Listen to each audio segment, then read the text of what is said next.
నేను Pushpa first function అప్పుడు చెప్పాను, ఇదేదో మామూలు వైబ్రేషన్ కాదండి, వేరే వైబ్రేషన్ ఇది వెళ్తానే ఉంటుందని.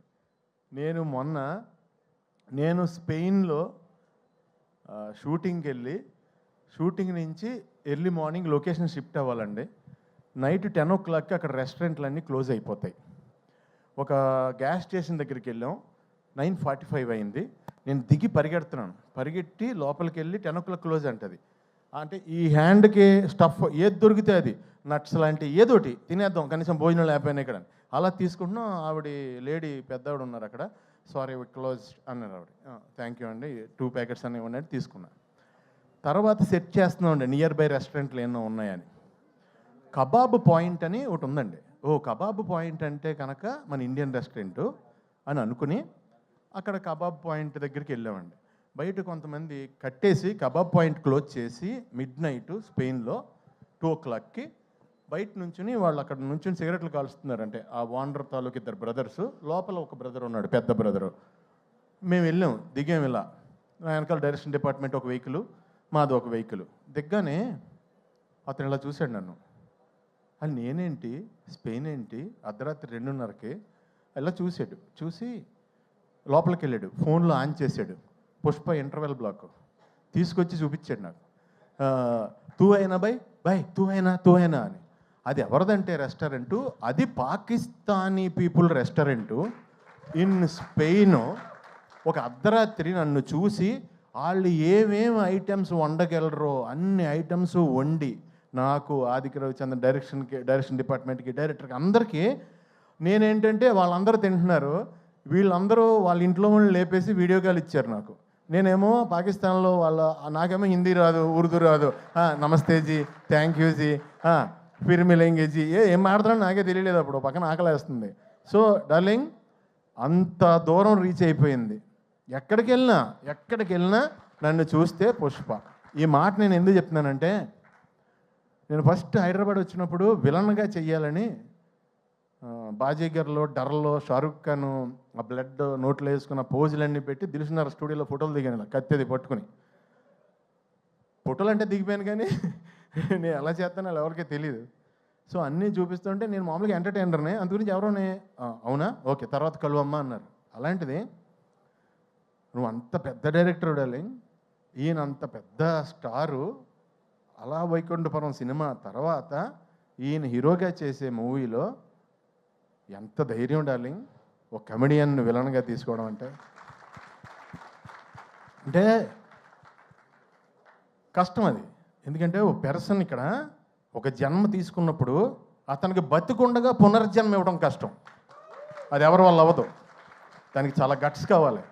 దాన్ని అంత స్టార్ అయ్యుండి ఆయన సపోర్ట్ చేసి నమ్మి సీన్ చేస్తున్నప్పుడు ఫస్ట్ డే వచ్చానండి, నిజం చెప్తున్నా. మొత్తం ఆ స్లాంగ్, నేను నా స్లాంగ్ తప్ప ఇంక వేరే స్లాంగ్ ఎప్పుడు మాట్లాడలేదు లైఫ్లో. అసలు వచ్చి మాట్లాడుతుంటే నేను పంబులు అయిపోయి కంగారు పడిపోయాను. ఎంతో సపోర్ట్ చేసి బన్నీ గారు అన్నారు, లేదండి అని మనం ఇలా సాగదీస్తాం ఇక్కడ లాస్ట్లో. ఇక్కడ అలా కాదండి, ఫస్ట్ సాగదీసి లాస్ట్లో కట్ చేస్తాం. ఇది అంటే చాలా సింపుల్గా నాకు ఒక సూత్రం చెప్పి, నేను ఇంకా మీరు డైలాగ్ పట్టించుకోవద్దండి మీరు చేయండి అంటే, నా ఫస్ట్ టైము, నా ఏజ్ కంటే పెద్ద క్యారెక్టర్, నేను ఎప్పుడు అలాంటివి చేయలేదు. సో నెతుక్కుంటూ నాకు నిజంగా డార్లింగ్ ఈ రోజునే నిజం చెప్తున్నాను, తమిళ్, కన్నడ, మలయాళం అందరూ టూ మచ్ ఆఫ్ రెస్పెక్ట్ ఇచ్చి చాలా మంచి క్యారెక్టర్లు ఇచ్చి నువ్వు ఇచ్చిన పునర్జన్మ జెండా వాళ్ళందరూ కూడా కంటిన్యూ చేస్తున్నారు. చాలా చాలా చాలా థ్యాంక్స్. ఒక్క మాటలో అంటే మీకు బన్నీ గారు, మీ కష్టం ఎంత ఉంటుందంటే, దేవుడు వచ్చి బాబు ఇంకొద్దు నేను ఇచ్చేస్తున్నా, ఇంక కష్టపడొద్దు ప్లీజ్, అంత కష్టం అండి బాబు, అంత కష్టం అండి బాబు. ఎందుకంటే కష్టానికి ఇంకా జాతకం ఏం ఉండమంటండి, కష్టానికి సచ్చినట్టు నేచర్ ఇచ్చి తీరాలంట. మీరు ఆ కష్టాన్ని నమ్ముకున్నారు, లేకపోతే ఇక్కడ కూర్చుని ఆల్ ఇండియా రేంజ్లో బిగ్గెస్ట్ ఫిలిం కొట్టాలంటే నిజంగా ఎంత కష్టపడాలండి. It's impossible actually. మీరు అందరూ కలిసి పాసిబుల్ చేశారు. మీరు మీ కష్టానికే ఎప్పుడు మీకు దేవుడు 10 ఇంతలు న్యాయం చేయాలని మనస్ఫూర్తిగా కోరుకుంటున్నాను. ఫైనల్గా ఒక లైన్లో ముగించేస్తాను. డార్లింగ్, నేను లోకల్ ప్రొడక్ట్ దానికి ఒక ముద్ర వేసి దాన్ని ఎక్స్పోర్ట్ క్వాలిటీ ప్రొడక్ట్ చేసావు డార్లింగ్. I'm exporting now. చాలా హ్యాపీగా ఉంది. రకరకాల క్యారెక్టర్లు, వెరైటీ క్యారెక్టర్లు చేస్తుంటే ఫస్ట్ ఆర్టిస్ట్గా మార్నింగ్ లొకేషన్కి వెళ్ళగానే ఎంతో హ్యాపీగా ఫీల్ అవుతున్నాను. చాలా thanks darling. Thank you sir Bunny గారు. Thank you so much. Wishing you all success forever forever forever. Darling, all the best. Wishing you all success forever forever forever. మా daddy అక్కడే ఉన్నారు, మీ daddy అక్కడే ఉన్నారు. ఆయనకు కూడా ఆయనకి thanks చెప్పమని చెప్తా. ఓకేనా? Love you. Wow, that was amazing Sunil గారు. సునీల్ గారి మార్క్ స్పీచ్ మళ్ళీ చాలా రోజుల తర్వాత మేము విన్నాం లేదా? నేను నిజంగా ట్రై చేయలేదండి. ట్రై చేస్తే ఇలా రాదు. ట్రై చేయలేదు, అనుకుంటే కక్కేసాను అంతే. తెలుసండి, మనసు పొరల్లోంచి ఆటోమేటిక్గా వచ్చింది, అర్థమవుతుంది. Thank you so much. Thank you so much Sunil గారు. మంగళం సీనుగా మాకు అందరికీ ఎప్పటికీ గుర్తుండిపోయే రేంజ్ పర్ఫార్మెన్స్ని, ప్రెజెన్స్ని అందించినందుకు thank you so much. And now let me welcome Ganesh Acharya Master onto the stage.